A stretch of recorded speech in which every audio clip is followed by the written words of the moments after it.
So it's getting really close to the end of the year. I mean, we are here basically, which means looking back and reminiscing about the bookish things from DNFs, which I already did a video for, and best and worst books of the year. And I'm going to be honest, my 2021 reading life sucked. I read like 35 books this year, the least amount I have ever read, but you know what? I kind of don't care now. It was really bothering me, but that's just how my year ended up being. I went into this year with a lot of different goals and challenges for myself, and I ended up being just a slug on the couch. But I did find some incredible books, found new authors I adore, enough to at least have books to make a best books list. So here are the books that I loved in 2021. There's 7 of them. What's awesome is most of them are 2021 releases, and I'm not even going to like try to distill this down to a specific numbered list because they were all great. It's a mix of 4 and 5-star reads. Each of these books had something incredible to offer, and I'm very excited to talk about them today. Before we get into this list, I want to say a thank you to Likewise for sponsoring today's video. Likewise is an app you can download from the App Store for free, and it provides you with many recommendations like books or movies, TV shows. I mean, if you're not watching my videos, then getting really good book recommendations is hard. We can all agree, I think. There's a million books out there, and sometimes you just don't know what to read next, but you're feeling something similar to the book you just finished. Likewise solves all of your problems. You can get book recs from real people using the app, like me. All you have to do is tell the app the genres and books you enjoy, and Likewise gives you personalized recommendations. You can never be bored on here because you can find like-minded people. In fact, you can follow me at Holly Hearts Books on the app, and we can socialize about all the cool things. And you can even ask the community what the heck to read next. You can go through the trending list or a list your fellow readers have created. It's free, interactive, and just plain fun. So click the link in my description box below to join.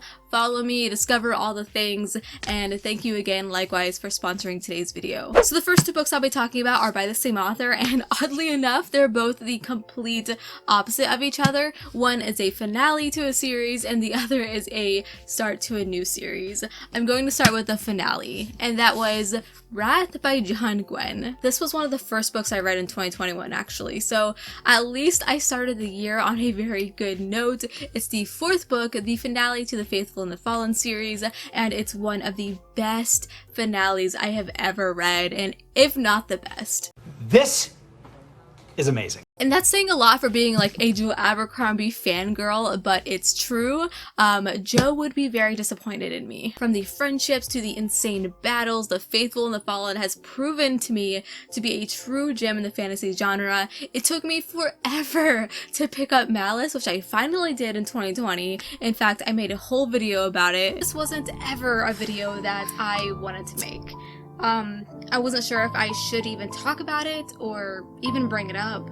That video still cracks me up. Just a really quick synopsis. This takes place in the Banished Lands, where this god war happened in the faraway past. A prophecy is foretold that the ancient war will manifest once again, and each side, good and evil, will have an avatar selected by the gods themselves to fight this battle. And you don't know exactly who was selected and who is on which side. Each book gets better and better, and Wrath is no exception to that. Wrapping up every storyline was an endeavor, and John Gwynne did it superbly. I honestly don't remember the last time I was this happy with how every character story wrapped up, but man, he managed to do it. The climax was 160-ish pages of just non-stop action that switched POVs at the perfect moment to keep you reading. It all made me hold my breath and shed many tears, as did Ruin, which is book 3.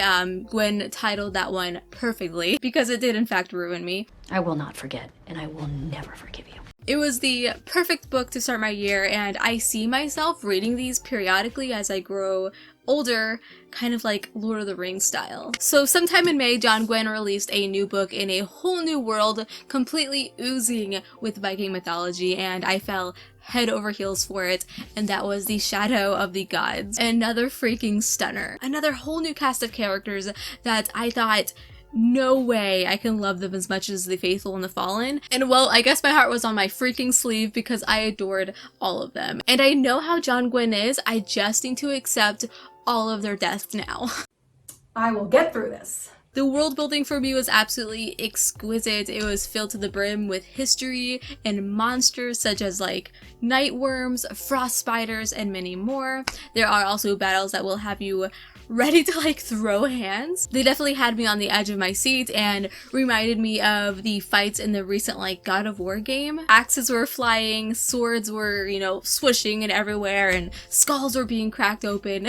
I guess I'm a sicko because I enjoyed the heck out of it. The land that this book takes place in had so much depth and history to it. Basically, a century ago, gods ruled the world, but due to certain events, chaos ensued, and gods fought gods, leading to their demise. Only their bones remain, which actually, if they're harnessed, they can have the ability to give people the upper hand through like magical powers. So with the gods now gone, the land is now split into like little pockets and ran by jarls, basically like a Viking version of a governor. This book just had everything, and I mean it. I thought it was the perfect fantasy novel and barely any flaws. I think the only flaw I had was there weren't enough dragons, but that's going to change, I think, in book 2. And then I have Voidbreaker. I was so sad to see the end of this fabulous trilogy, but Voidbreaker truly did offer a thrilling and satisfying conclusion that cemented the Keepers series as a favorite for me. In fact, it's definitely solidified David Dalglish as a favorite author in general, and I'm kind of an idiot for not having got onto his older books, but in time that'll happen. Honestly, I'm kind of like a one-track mind for his new book that comes out next year. I'm super excited for it. The story here follows on immediately from the end of Ravencaller book 2, and things are bad in the city it takes place in. In the first book, which is Soulkeeper, the humans have been forced to give up some of the city to the magical races who've suddenly returned to the world, and tensions are dangerously high in this one. Clearly, as this is the conclusion, it's another crazy, constant battle. This is a very dark world with a lot of terrible people in it and bad things happening, but what I love about these books is that they have a core of goodness and hope. Devin, our main character, and his crew are fundamentally trying to do their best, and that gives the books a weirdly cozy glow that you wouldn't necessarily think would be possible given the amount of grimness. The cast and the way they interact reminds me hugely of a great RPG, kind of like Final Fantasy. Everyone has their own goals as well as what the main story needs from them, and I'm so impressed at how well they're all juggled. Even though this book particularly and the series as a whole is packed with action scenes, I still think this is at its heart a character-focused fantasy, which for me is what makes it so strong. I think this would be great for people who love Dragon Age, or like I said, Final Fantasy games, or anyone who likes tales of good people making hard choices in the face of creepy gods and monsters. Voidbreaker just pulled the whole series together, and it absolutely sticks to landing. Son of the Storm was also one of my favorite reads of 2021. I was totally drawn to this book by the stunning cover, which still, in my opinion, is one of the best covers of this entire year. I mean, the colors, the composition, the texture design, it's just it's museum worthy. This ended up being a huge surprise, and I think it's because of my love for in-depth, grittier fantasy. I think it deserves far more love because the beginning of this book had me desperate to read more. I love the world that was introduced. It takes place within the city of Bassa. It's a city in which the shade of your skin plays a role in how you're perceived most noticeably. The darker you are, the more favored you are by the nobility and the people in general. We follow a few characters, but the main one I think is showcased here on the cover. His name is Danzo, and he's our scholarly hero on the hunt for forbidden knowledge. He goes to a university, but is also on the brink of expulsion due to his curiosity of books he shouldn't be reading that could totally rewrite history. I do think this is a coming of age story because he's really naive at the beginning, but you grow to love him as he understands what he needs to do in the position he's in. What I also love about the the story was the magic system. Essentially, you can gain power from a rare mineral, and somehow some of our characters managed to get their hands on it, which gives one of them a power to control animals, like a thunder bat, which added a really fun element. Although there is action, I was very much enthralled by the political elements and the twist that ensued. In many fantasy novels, it's the action that takes the center stage, but in Son of the Storm, it was all about the hidden secrets the city is hiding and being smart to be one step ahead of the enemy. I know some people might find the narrative is quite slow and too detailed, but that depth of detail is one of the things that I felt was strongest to me. I cannot wait for the sequel to this one of my most anticipated, and funnily enough, this is one of the most complex books I've ever read, and I remember pretty much everything, which is so unlike me, and that's just a sign of how much I loved it. Okay, this next book is actually not a fantasy. Are you surprised? The world gives way. So this is a book that grabbed me from page 1, not page 20, not by chapter 3, but the first page. It's one of the most interesting post-apocalyptic books that I've read. So while it's like really dire, the book doesn't always focus on that, but instead the people who are living through the experience. I feel like I need to tell you what this is about first. It's set in a world where the human race built a generational spaceship to carry humanity to a far-flung planet, so it takes place entirely on a spaceship that's basically sculpted as Earth. There are cities, even oceans, but it's ending. Earthquakes are happening more and more frequently, and our main character has to try and live while taking care of a baby, while also knowing that everyone is going to die. In addition to that, the book reads like a non-traditional noir mystery with a detective duo who are investigating a murder that our main character is also in the middle of, so she's dealing with a lot. This book is just such a great debut, a genius concept. It didn't feel like a debut at all. It's a beautiful example of how to move through the final days. It showcases the chaos, the deep sadness, regret, and finally acceptance. It's really deep stuff. I highly recommend this book if you are wanting to read like a light sci-fi. This author is on my list of authors to look out for 100%. So I'm sure some of you saw this coming, but the wisdom of crowds. All cards on the table. I already knew that this was going to be an extremely impressive and intense 5-star read, and I had already prepared a place for it on my top reads of 2021 list.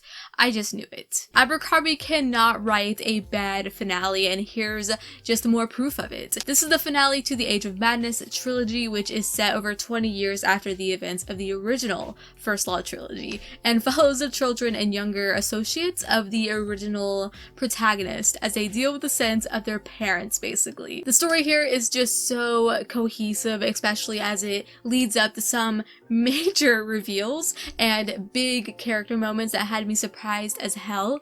A massive battle scene, as always. I really did not see some of the big twists coming, even though they were really set up well throughout the trilogy, and there are definitely some open-ended plots that I'm hoping will be in like future First Law books. It really looks like Abercrombie might feature the remaining characters again, and I really hope that's his plan. So I'm actually going to leave it at that, since this is a finale and probably one of the most popular books on this list. But if you haven't picked up the First Law yet, I highly recommend, because you will be sucked into it. The 12 Kings and Serakai. So this was a book that had been sitting on my shelves for years unread, and Darren told me to read it, and whatever he says goes, because he's the one who got me to read Half a King by Joe Abercrombie back in the day, which led to an obvious obsession, so I trust his random finger pointing. And yet again, I ended up loving this. This is an adult epic fantasy set in a desert city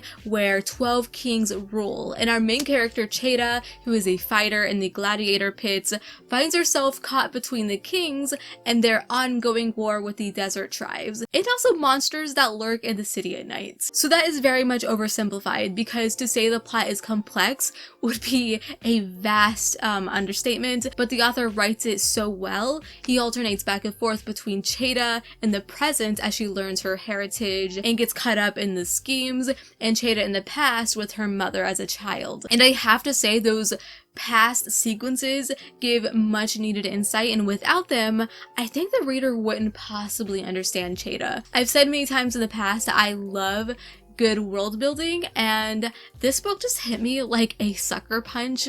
I also gave book 2 5 stars, so that I guess that could be on this list too. I'm really sad I haven't had the chance to finish off the series because that was one of my goals. Now I just have more to look forward to in 2022. So those are the best books that I read this year. Hopefully this list will be much bigger in 2022. Tell me in the comments the best books or book you read this year because I'd love to know. Also, don't forget to check out the Likewise app, which will help you on your reading journey with lots of great book recommendations. Click the link down below and remember to follow me on there at Holly Hearts Books. Like this video if you enjoyed because it really helps me out. Be sure to subscribe if you haven't because I upload every single week, and until we meet again, happy reading.